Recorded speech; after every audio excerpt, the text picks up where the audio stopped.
Hi friends, Indumati జీవనకి phone చేస్తుంది.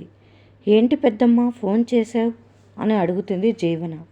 పద్మమ్మ గురించి అనుకున్నాం కదే, ఏదో ఒకటి చేయాలని తనకి తెలివి వచ్చిందంటే మన గురించి చెప్పేస్తుంది అని భయపడుతూ చెప్తుంది ఇందుమతి.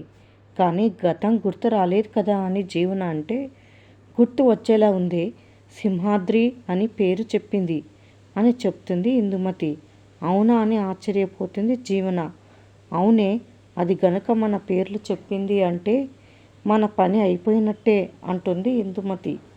ఈ రాత్రికి దాన్ని లేకుండా చేద్దాం, నువ్వేం కంగారు పడకు, నేను వస్తున్నాను అంటుంది జీవన.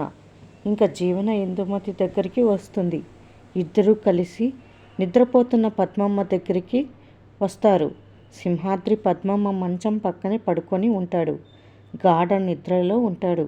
కానీ వీళ్ళిద్దరూ సింహాద్రికి ఏ సౌండ్ వినిపించుకోకుండా సైలెంట్గా పద్మమ్మ దగ్గరికి వచ్చి ఒకరి ముఖాలు ఒకరు చూసుకొని పిల్లో తీసుకొని పద్మమ్మ ముఖం పైన ఉంచి ఇద్దరు బలంగా అదిమి పద్మమ్మకు ఊపిరాడకుండా చేస్తారు.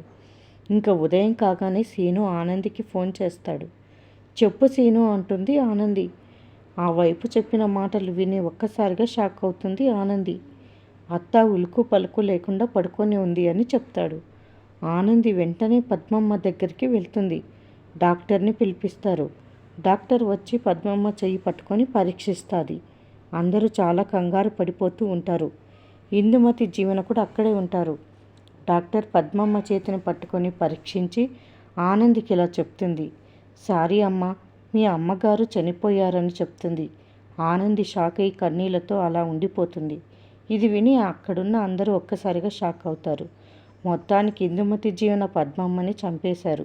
పని పూర్తి అయ్యిందని ఒకరి ముఖాలు ఒకరు చూసుకుంటారు ఇందుమతి జీవన. ఆనంది మటుకు బోరన ఏడుస్తూ ఉంటుంది. మరిన్ని అప్డేట్స్ కోసం ప్లీజ్ సబ్స్క్రైబ్ చేయండి. Thanks for watching.